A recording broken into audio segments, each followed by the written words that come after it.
It's Wednesday, August 2019, and this is Globespan 24x7 News. My name is Samuel Sugnandan, coming to you live from Georgetown, Guyana. Here are the major headlines for today. No new agreement unless previous promises are honored, says GTU. Different opinions on decision to end house-to-house registration. Police issued wanted bulletin for man who killed mother of three. GAFDD clamps down on substandard medication in city, and Brazilians ashamed of government's handling of Amazon fires. We start off tonight's news by telling you that the People's Progressive Party Civic, PPPC, has urged the Guyana Elections Commission, GCOM, to move decisively by immediately launching a claims and objections exercise, which will allow all those who are not on the National Register of Registrants and are eligible to be properly registered. The party said in a statement late Tuesday that the planned merger of data from the house-to-house registration will not improve the quality or credibility of the database. Rather, it will further contaminate the National Register of Registrants and cause further delays in the holding of elections. A statement released by GCOM yesterday said the Commission has an obligation to produce a credible official list of electors in the first instance and ultimately credible elections.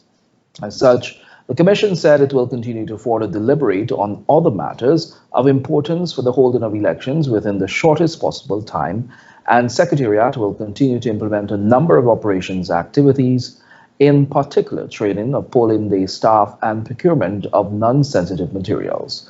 Some 297,000 persons have so far been registered in the ongoing house-to-house registration exercise. Following the decision to end the current house-to-house registration exercise on Saturday by the Guyana Elections Commission, politicians from both major political parties have voiced different opinions on the matter. We find out more in this report.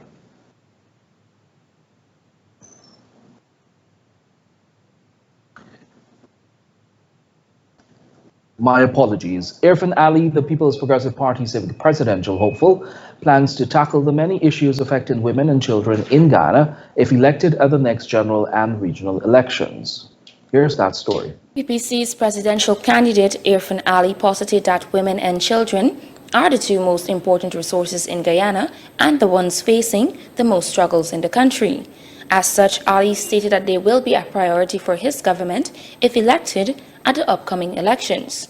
Women, children, and the elderly, and vulnerable groups as a whole are special segments in our society that we must pay particular attention to. The presidential hopeful said that attention will be placed on education and the health sector as it relates to women and children. Along with those two parties, Guyanese elders will also be made priority. Ali made mention of plans to institute free university education to Guyanese students, a call made on several occasions by representatives of the university's student society. First of all, we have to ensure that our healthcare system is improved. We have to improve our healthcare system so that we can have vaccination, we can have vaccination on time, and we can have full coverage of vaccination for our children. Our education system must also improve to ensure that all our children have access not only to primary education. For Globespan 24x7 News, Shakima Day. Thanks, Shakima. The Guyana Police Force has issued a wanted bulletin for Clive Frederick Wilson, 37, who is wanted in relation to the murder of Shemaine Frank, a mother of three who was stabbed to death on August 25 at her home. Wilson's last known address is Lot 37, North Hassington, East Coast, Demerara, and B. Starlight. Authorities are asking anyone with information that may lead to the arrest of Clive Frederick Wilson to contact the police on telephone numbers 226-6978, 225-8196, 226-2870-911 or the nearest police station. Reports are that at about 300 hours on the date of the incident, the suspect was seen entering the woman's yard and was ordered by her brother to leave because of the abusive relationship that his sister suffered at the hands of Wilson for the past few years. However, shortly after, the brother told police that he heard screams and went to his sister's aid. She was discovered with a stab wound to her left side breast. Upon surveillance of the property, it was discovered that the three louver panes were missing from a window in the home. The woman was picked up and taken to the Georgetown Public Hospital, where she was pronounced dead on arrival. The suspect has since gone into hiding. Investigations are ongoing. After being released from the United States custody in July, drug lord Shahid Roger Khan will finally be expected in Ghana in the first week of September. Khan, who was serving a 10-year jail sentence for drug trafficking, remained in the U.S. after being released due to problems emerged regarding his extradition to Guyana. It is unclear whether or not the drug kingpin will be charged for alleged crimes committed in Guyana. Khan has been fingered as the head of a phantom death squad and a vast drug trafficking network years ago. There are claims that he had close links with politicians, but these claims were never confirmed. According to reports received, Khan will be escorted by U.S. law enforcement agents and handed over to local police at the Chedijagan International Airport. Mayor of Georgetown, Ubraj Ryan, today pleaded with the general public to pay up their outstanding rates and taxes. This call comes following the announcement that City Hall owes millions of dollars to the National Insurance Scheme, which they are expected to pay immediately. More in this report. Business owners and residents were today called upon by Georgetown Mayor Obraj Narain to settle their outstanding rates and taxes. According to Mayor Narain, City Hall is unable to function to its full capacity because of the large sums of money owed to them. Currently, City Hall owes the National Insurance Scheme over $200 million, a sum they are expected to clear soon. Narain noted that if persons pay their taxes in a timely fashion, such an issue will never arise. It's a normal city hall here, which in the entire public aware of. That if people do not pay their rates and taxes, how can we able to do work in the city? How we can able to sustain our staff? The struggle is on at City Hall, where we're trying to battle all around to find ways and means in the right way to garner revenue to maintain the city. Narain mentioned that the amnesty period is still in effect and urged persons to take advantage of it. The reason why we offer that, and it's something that I appeal the public to come forward, let us work together. And I maintain that. I want to work with the commercial, the industrial, the resident in this city to build this city of ours. And I establish maybe amnesty so that we can come and we can have a one-on-one, so that we can able to have dialogue and discuss the way forward. It was previously reported that City Hall is default of NIS payments to the tune of $218 million. If the sum is not paid, NIS will not be able to offer benefits due to their workers. Reporting for Globespan 24x7 News, Shakima Day. Thanks, Shakima. We'll now return to the story earlier in the newscast, where politicians from both major political parties have voiced different opinions on the decision to end the house-to-house registration exercise. Here's that story now. After weeks of deliberations on GCOM's house-to-house registration exercise, the chairwoman, retired Justice Claudette Singh, has decided to end the process this Saturday, August 31, 2019. Attorney-at-law and former Attorney General Anil Nandlal has since voiced his opinion on the matter, stating that although GCOM has instructed that the process be halted, he is not entirely pleased. I am not pleased with that decision at all. I am not impressed. I am not impressed. The house-to-house registration should have been immediately stopped. That's the first thing. And secondly, the second component of the decision is even more disturbing, in my view. It is that the data generated by this exercise will now be merged into the existing database. Nandlal, an executive of the opposition People's Progressive Party Civic, PPPC, feels the move is in defiance of the CCJ ruling on the no-confidence motion passed in the parliament.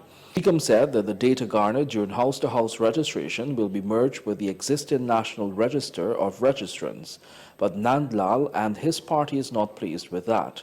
I object to this component of the decision for the following reasons. One, the data generated by this exercise is deeply flawed. It was unscrutinized by any political party other than the government party. Secondly, the form used to accumulate the data is the wrong statutory form. It is the wrong statutory form. Thirdly, the data accumulated will take approximately 3 or more months to be inputted and to be cross-referenced with the existing data, because that is the next step of the exercise. In the meantime, political scientist Dr. David Hines said the unilateral decision taken by the GCOM chair to end the exercise has the potential to disenfranchise Guyanese who are eligible to vote but have not been registered. He was quoted in sections of the media saying, "I am puzzled by the abrupt termination of the house-to-house registration, as it could potentially disenfranchise those new voters who have not yet registered," end quote. Meanwhile, Director of Public Information under the Office of the Prime Minister, Imran Khan, sought to provide some clarifications on the decision by GCOM. He said that citizens may misinterpret the decision based on what he described as sensational media reports. This is an acknowledgement by GCOM that one, it has to have a credible list of electors, and two, that it must preside over credible elections in Guyana whenever those elections are held, and that it must be done. The elections must be had within the shortest possible time. And there's hardly been any disagreement with regard to elections being held in Guyana within the shortest possible time. The difficulty has been over the issue of credibility. Some people seem, particularly the opposition, seem to want to have any elections as quickly as possible.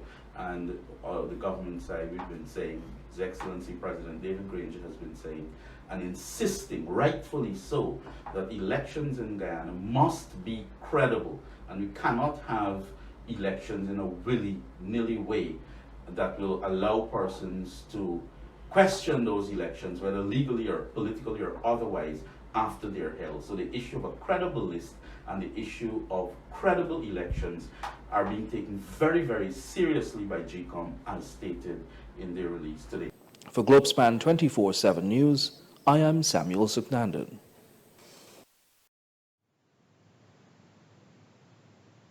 Newly appointed Indian High Commissioner to Ghana, Dr. K.J. Srinivasa, today announced that his country will be offering more academic scholarships to applicable Guyanese students in various fields. We'll tell you more in this report. The announcement was made earlier today when Indian High Commissioner Dr. K.J. Srinivasa paid a courtesy call on Georgetown Mayor Ubraj Narain. The High Commissioner, after an intense discussion with the Mayor, told the media that the scholarship program is part of India's strong commitment to Guyana in ensuring that Guyanese students progress academically with the best training available. The High Commissioner also highlighted plans to offer cultural scholarships to Guyanese who have an interest in the cultural history of India. So we have, as you know, excellent experts, professionals in IT, in medicine, you name it, in all the various branches.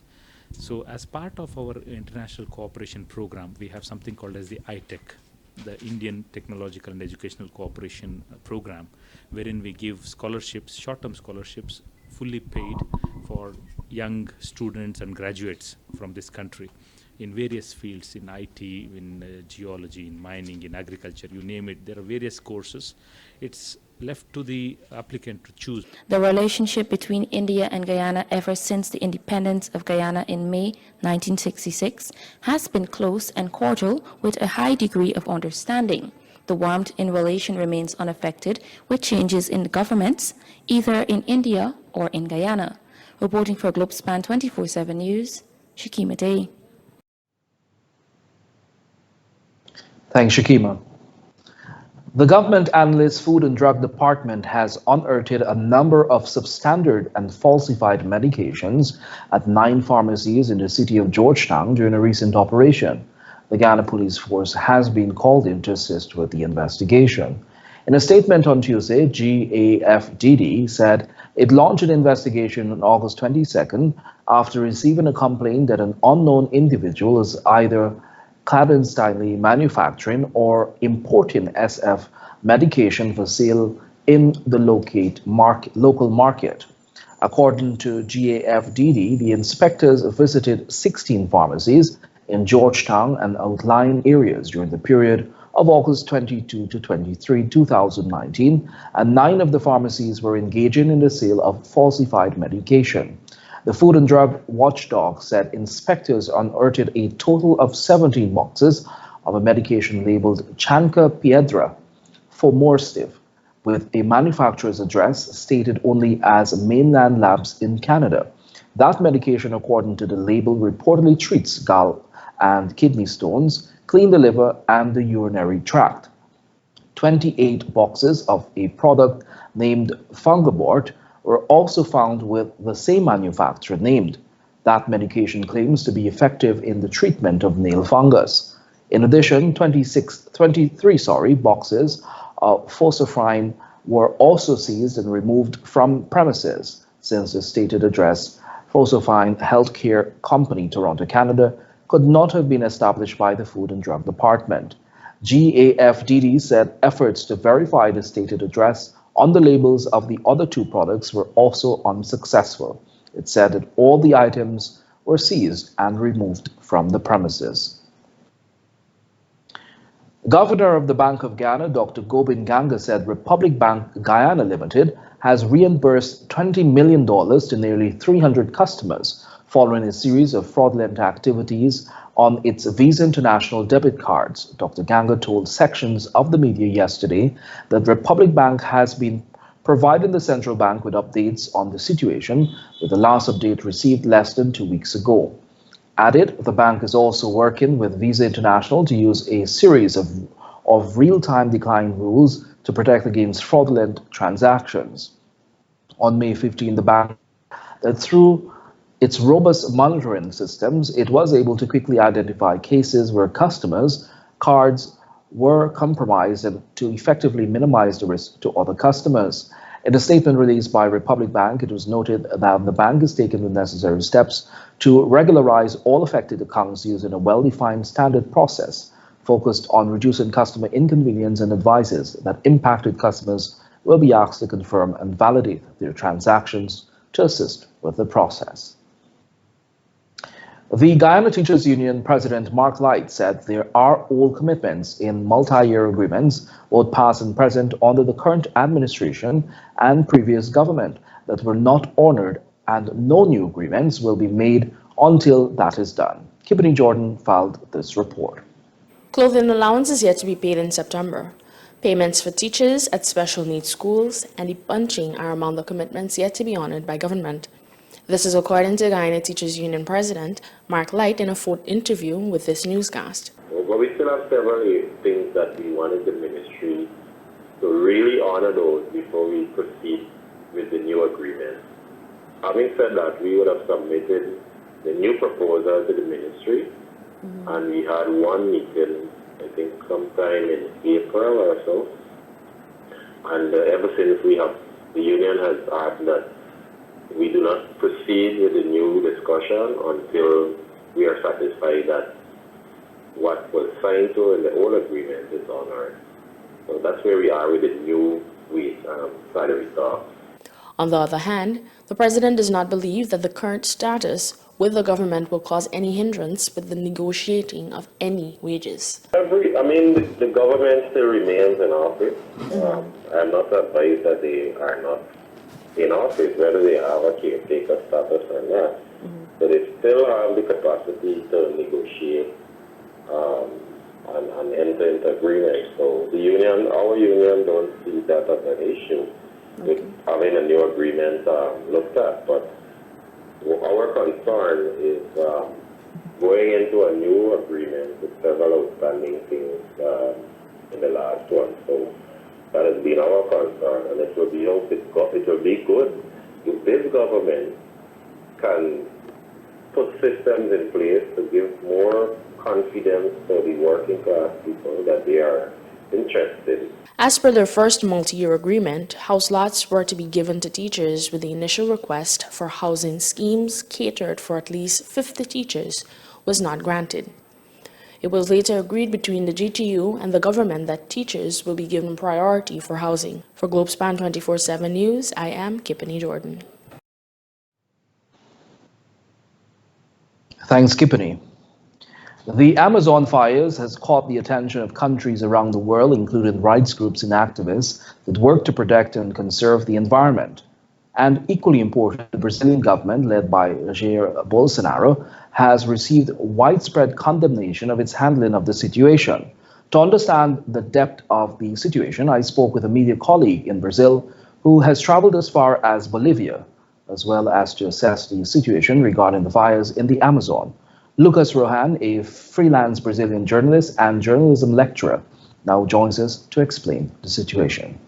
Well, it's a dramatic situation. We never saw a situation like that in Amazon rainforest. Since the January of this year, we have more than 80,000 fires in Amazon, and we are seeing that our government in Brazil is not giving the better answer, if I can say, if I can put like that, to these fires. And well, it's a really sad and really worried situation right now in Brazil with the Amazon, and not only in Brazil, in all the countries that have Amazon rainforests in our region. Rohan said Brazilians generally are not pleased with how the situation is being handled and have spoken up against it. Recently, the Brazilian government rejected financial aid from the G7 countries to assist with bringing the fires to an end. One of the ministers instead said Europe can keep it and help to reforest their region. I can say somehow that the Brazilian people right now are really ashamed about our government and the reaction on this situation. And I can say that because I talk to the people, because I'm Brazilian, and because I'm seeing the results of this most recently poll evaluating really bad the President Jair Bolsonaro.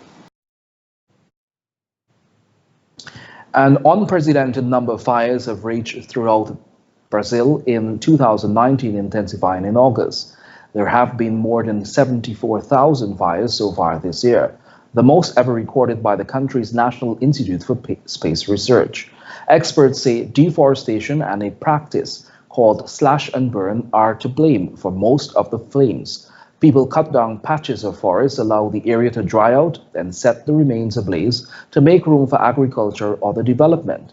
They might also set fires to replenish the soil and encourage the growth of pastures for cattle.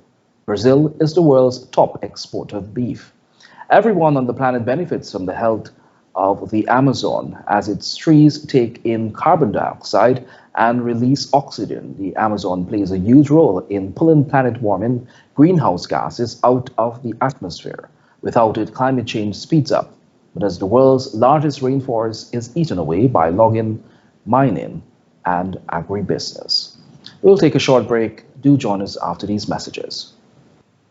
We would like to ask all of our faithful viewers to kindly like and follow Globespan 24x7 Facebook page and subscribe to Globespan 24x7 YouTube channel to receive up-to-date notifications of when we are live.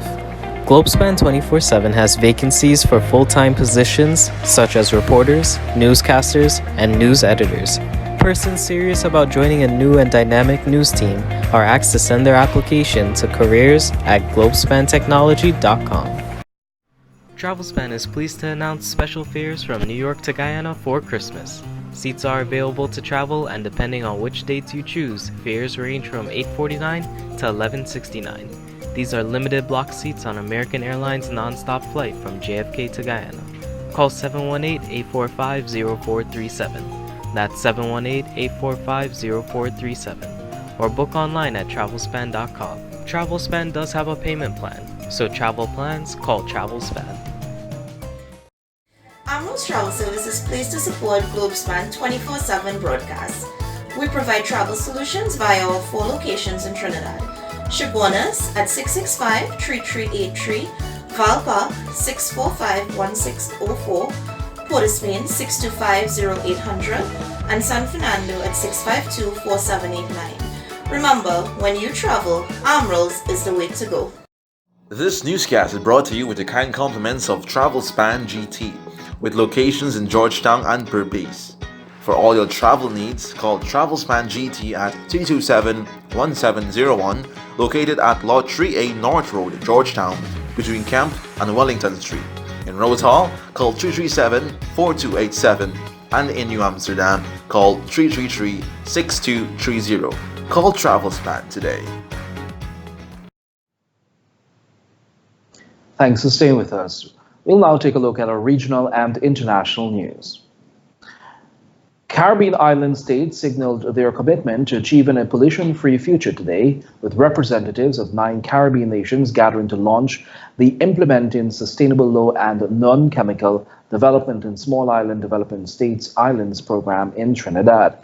The $450 million Islands Initiative aims to tackle chemical and waste management in small islands development states.